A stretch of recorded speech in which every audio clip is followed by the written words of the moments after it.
माझ्या भाग्याचं माझ्या सोख्याचं लीण सोन्याचं माझं कुंकू रोज पूजिते रोज जपिते लाख मोलाचं माझं कुंकू हा हा हा कुंकू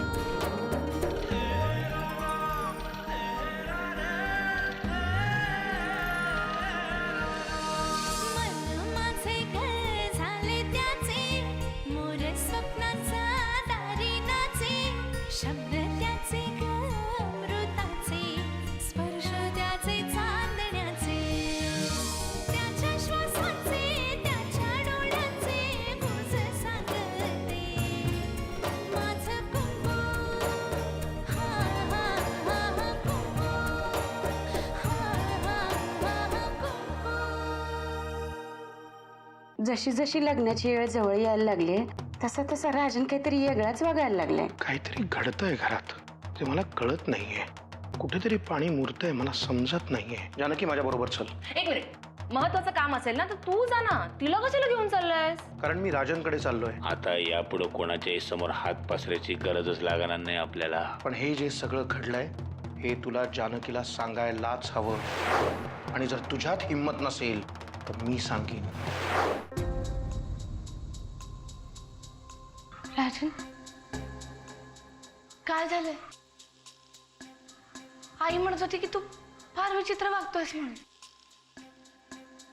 काय झालंय? कोणी मला काही सांगेल का?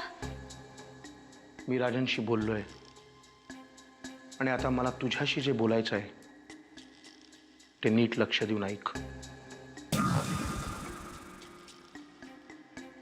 जानकी, राजन,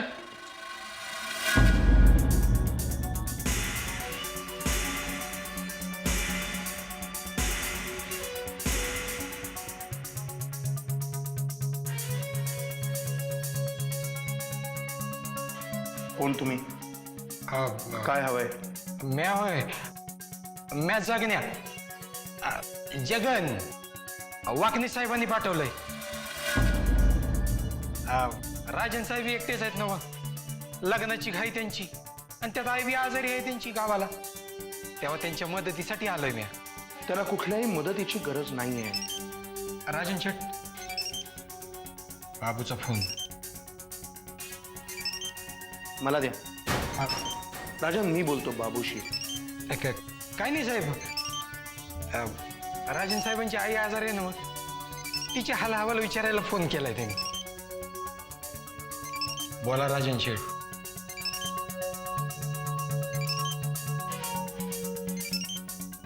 म्हणलं ना मला दे. मला तरी कळू दे राजनच्या आईला नक्की कुठला आजार झालाय ते. दे. साहेब, तुमच्या समोर हात जोडतो साहेब. तू कशाला हात जोडतोय? काय झालं आईना? मला कोणी काही सांगेल का? वामन साहेब, मामा दादा,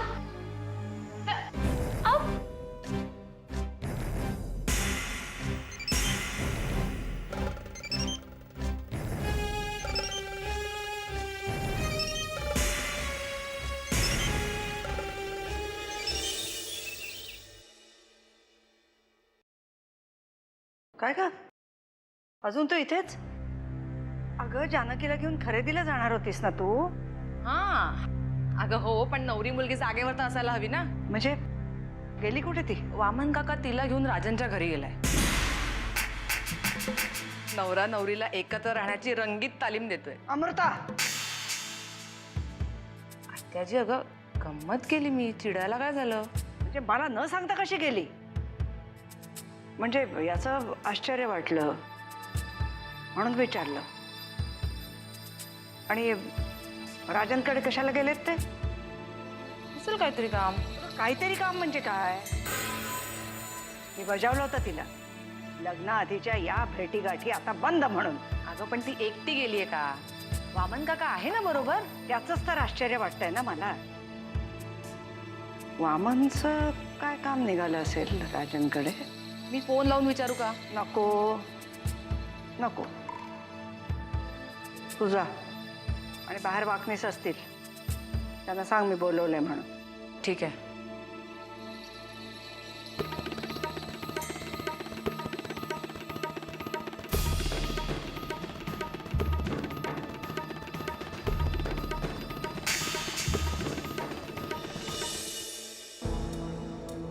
वामन दादा,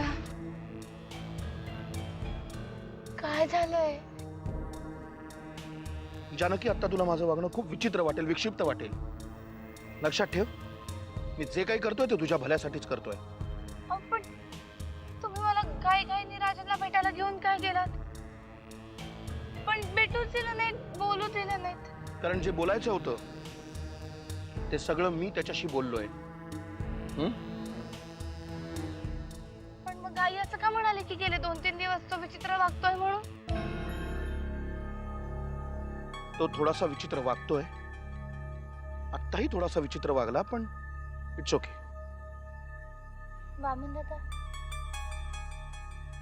काय बोलणं झालं तुमच्या? हे बघ, फार काही नाही, तुमच्याच लग्नाविषयी, तयारीविषयी.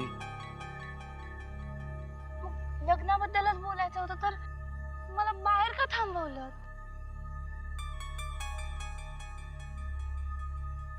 कसं आहे जानकी, राजनची आई खूप आजारी आहे, हा, त्यामुळे तो जरा अपसेट होता थोडासा. पण मी बोललो ना आता त्याच्याशी, हा, आता ओके, इज फाईन. मला आत्ताच्या आत्ता राजनला भेटायचंय. नाही म्हणजे ह्याच विषयी मला अजून एका माणसाशी अत्यंत महत्वाचं बोलायचं आहे. चल, गाडीत बस.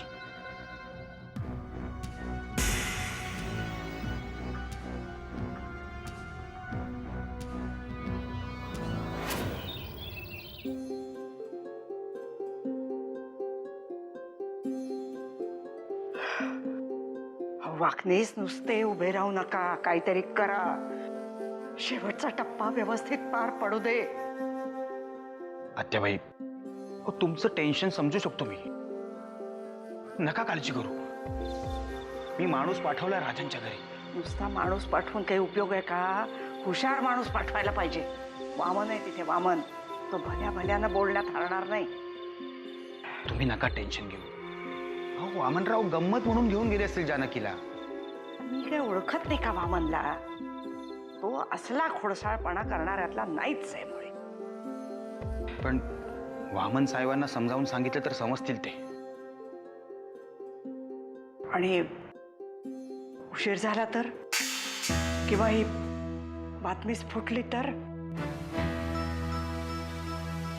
त्या पोरांनी याचा संधी साधूपणाने फायदा घेतला तर? नाही, असं होणार नाही. तुम्ही चिंता करू नका.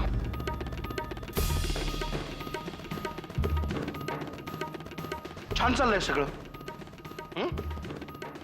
आणि वाकणीस, तुम्हाला तर काय पद्मभूषण द्यायला पाहिजे तुमच्या ह्या कामगिरीबद्दल. वामन, कुठे गेला होतास तू? इथे किती कामं पडली आहेत माहितीये? सगळी कामं आजच निपटणार आहे मी, पण त्याआधी आता मला दादाशी बोलायचं आहे. वामनराव, जरा थंड डोक्याने. वाकणेस, आमच्या घरच्या भानगडीत लक्ष घालू नका.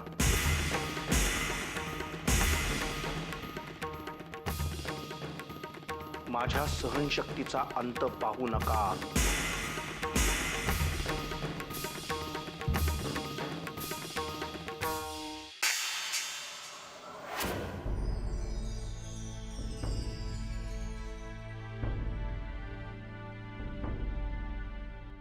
काय झालं वामन साहेबांना? एवढे का चिडलेत? मला नाही माहिती. राजनशी काहीतरी बोलले आणि नंतर एकदम चिडलेच ते. काय बोलले राजनशी? ते पण नाही माहिती. मी बाहेर थांबले होते.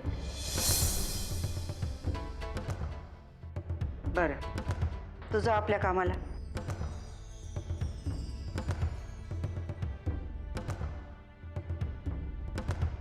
आत्याबाई, याचा अर्थ जानकीला काहीही कळालेलं नाहीये. पण वामनला सगळं कळलेलं आहे. तर येणे केन प्रकारे मला वामन साहेबांना मॅनेज करावं लागेल. पण लक्षात ठेवा, हुशारीने. या घरात त्याच्या इतका हुशार माणूस दुसरा कोणी नाही. कळलं?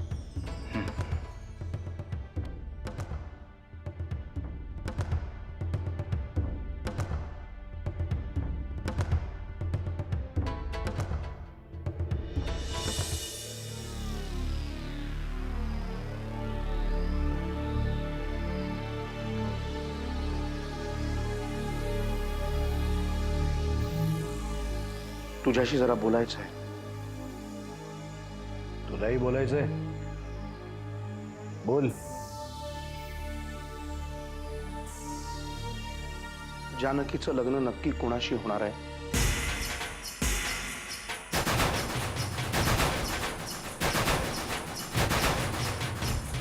म्हणजे काय म्हणायचंय तुला?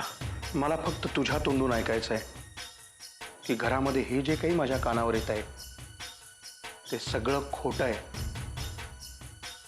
जे बोलायचंय ते स्पष्ट बोल वामन. सहनशक्ती संपली माझी या प्रकरणातली. या प्रकरणाची म्हणजे? तुला माहितीये ना तुला काय विचारायचंय ते. मग मला का प्रश्न विचारतोयस? कारण मी तुला देवाच्या ठिकाणी मानतो दादा. एक वेळ मी त्या परमेश्वरावर विश्वास ठेवणार नाही, पण तू जे सांगशील त्याच्यावर विश्वास ठेवेन. दादा प्लीज सांग मला, जानकीचं नक्की कुणाशी लग्न होणार आहे? दादा तू गप्प का? वामन, देवाने गप्प बसलं तर चालतं, पण देवपदी बसल्यावर खोटं नाही बोलता येत.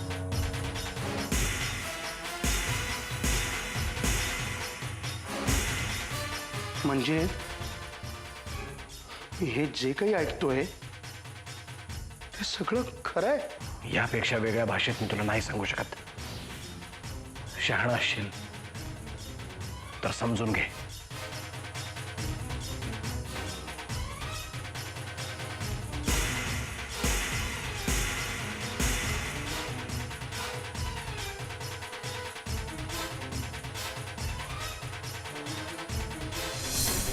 तिथे लावू नाही. बरं जाऊन दे आता लावलीस ना. चल ये येड्या, जरा नीट लाव, चांगलं व्यवस्थित दिसलं पाहिजे.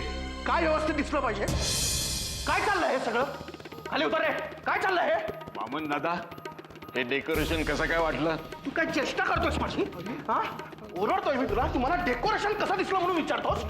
तुला सांगितलं खाली उतर. खाली उतरता येत नाही. काढ हे सगळं, काढ. निघ तू पहिला. निघ. डेकोरेशन करताय. काय मूर्ख म्हणून आरडाओरडा करतोय मी? हा, कोणी सांगितलं तुला हे सगळं करायला? निघ पहिल्यांदा, निघ. काय चाललंय रे? कशासाठी चाललंय हे सगळं डेकोरेशन? काय ओरडताय का? मध्ये पडू नकोस. आणि तू तर अजिबात मध्ये पडू नकोस. डेकोरेशन करते.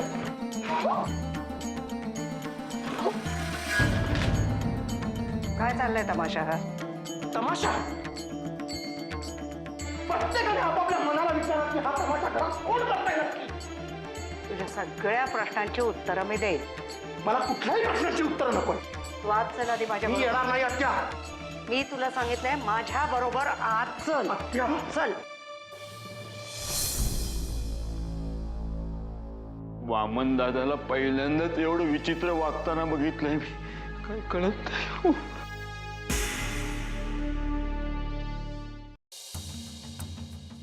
वामन, माझ्याशी काहीही बोलू नकोस.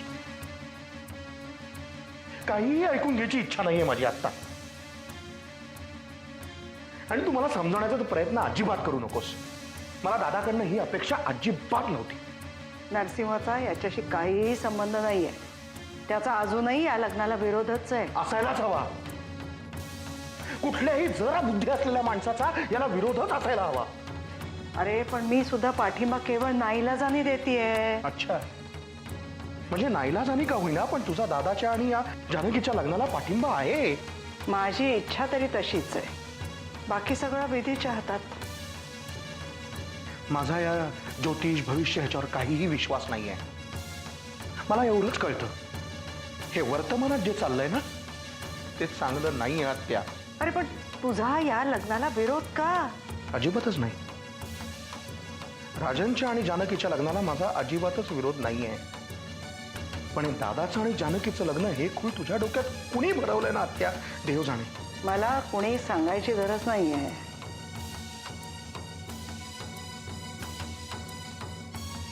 पण माझा निर्णय पक्का आहे. आत्या मला तुझं काही कळतच नाही. आणि दादाचं लग्न करायचंच आहे तर मग फक्त जानकीशीच का? नरसिंहाचा जीव वाचावा म्हणून.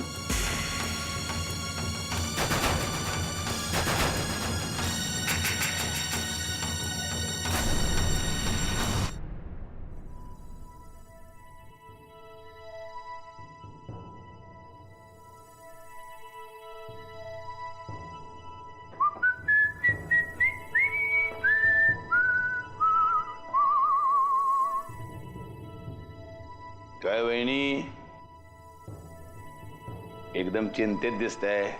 नाही म्हणलं तुमच्या वागण्या बोलण्यामुळं अख्ख्या घराण्याला चिंतेत पाडणाऱ्या तुम्ही स्वतः कशा काय एवढ्या चिंताग्रस्त? परशु भाऊजी, हं? मला एक सांगा, हं? तुम्ही ह्यांना कधी चिडलेलं पाहिलंय? या ना म्हणजे वामनला? हा. वामण्याने चिडणार कराय काय होय? वामण्या चिडणं म्हणजे चंद्राच्या प्रकाशामध्ये चटके बसल्या तर काय? तरीही एकदा डोक्याला ताण देऊन बघा. हे शेवटचे कधी चिडले होते? शेवटचा वामना कधी चिडला बरं? हा, एकदा चिडला होता. कधी?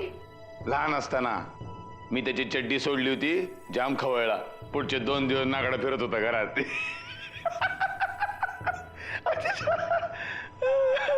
ठीक आहे. त्यात एवढं हसण्यासारखं काय? असं काय इमॅजिन करून बघा. पण मला हे कळत नाही, एवढं लग्नाचं भरलेलं घर आहे, हा, नको ते प्रश्न का विचारताय? हा, का सगळी जबाबदारी अंगावर पडल्यामुळे जरा व्यथित झालेला आहात? तुम्ही निघा इथून. असं कसं जाणार? लग्नाच्या घरातला नारायण आहे मी. कोणाला काय हवंय नकोय विचारायला पाहिजे की नाही? मला काहीही नकोय. होय? माझ्या मागे बरेच व्याप आहेत आणि त्यातही मला त्या मोलकर्णीच्या लग्नात काडीचाही रस नाहीये. मग रस निर्माण झाला की कॉल मी. नारायण हजर होईल. आदाब. वामण्या कसा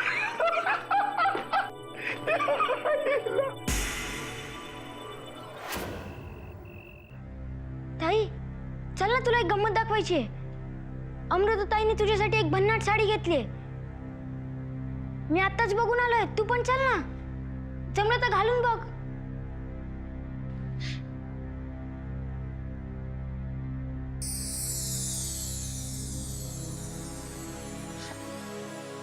काय झालं ग ताई?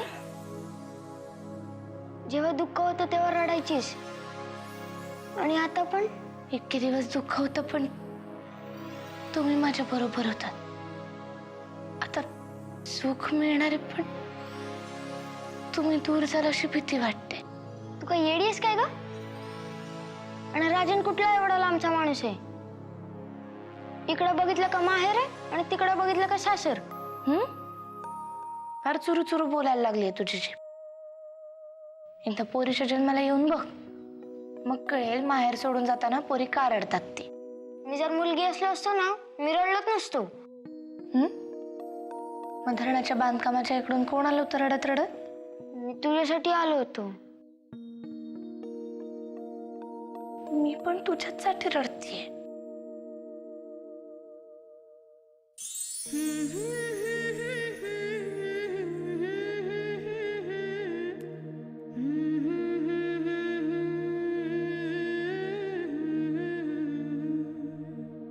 म्हणजे त्या भवानी माईसारख्या फ्रॉड बाईच्या सांगण्यावरून तुम्ही एका मुलीच्या आयुष्याचा खेळ करायला निघाला. भवानी माईवर माझा पूर्ण विश्वास आहे. गेल्या 2-3 महिन्यात अनेक जीवघेण्या प्रसंगातून वाचलाय नरसिंह. त्या ह्या शहरातला प्रत्येक माणूस रोज एकदा तरी जीव घेण्या प्रसंगातनं जातोच, पण म्हणून तो दुसऱ्या दिवशी उठून लगेच लग्नाला उभा राहत नाही. हे बघ, तुला काय म्हणायचंय ते म्हण, पण काही झालं तरी मी हे लग्न लावून देणारच आहे. आणि काय वाईट आहे रे त्याच्यात? उलट त्या मुलीच्या 7 पिढ्यांचा उद्धार होईल माहितीये. आत्या, अगं त्या मुलीच्या 7 पिढ्यांचा उद्धार करण्याचा काय ठेका घेतलाय का ग आपण? तसं समज. इतके दिवस दारिद्र्य पाहिलंय त्या लोकांनी फक्त, आता सुख समृद्धीत लोळतील.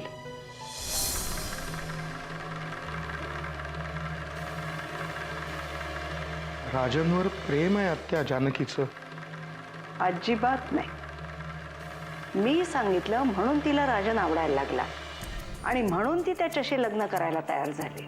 आत्या, मला हे सगळं खूप खोटं वाटतं, आर्टिफिशियल. नरसिंहच्या लग्नासाठी केलेला हा बनाव नुकसान नाही करत आहे कोणाचं. झाला ना तर फायदाच होईल सगळ्यांचा. राजनचा काय फायदा आहे आत्या याच्यात? अरे, त्याच्या आईचं ऑपरेशन. आत्या बास, मी सगळी चौकशी करून आलोय. राजनच्या आईला कुठलाही आजार नव्हता. तुला तर सगळं माहितीच आहे, तर माझ्याशी वाद कशाला घालतोस? कारण आता मला किळस वाटायला लागली आहे, किळस. मी तुमच्यापैकीच एक आहे. मग तू आता शांत बस, कारण काही झालं तरी आता हे लग्न तर होणारच आहे. आणि यात तू काहीही अडकाठी आणलीस तर मी. तर काय? तर काय आत्या? तर तू माझाही अडसर. असं नको बोलूस रे माझ्या राजा. मी तुला सांगणार होते, उलट तूच जाऊन नरसिंहाशी बोल. तो अजून तयार नाही आहे या लग्नाला. आत्या, तू माझ्याशी राजकारण खेळू नकोस. कारण कसं आहे, एकदा तू ठरवलंस की तू ते करणारच. तू हे लग्न लावून देणारच. मग कितीही वामन आडवे आले तरी. तुला तर सगळंच कळतंय, मग विरोध का? कारण मला जे पटतं मी तेच करतो. त्यामुळे आता ह्याच्या पुढे तुम्हाला वाटतंय ते तुम्ही करा. मी पण बघतो हे लग्न कसं होतं ते.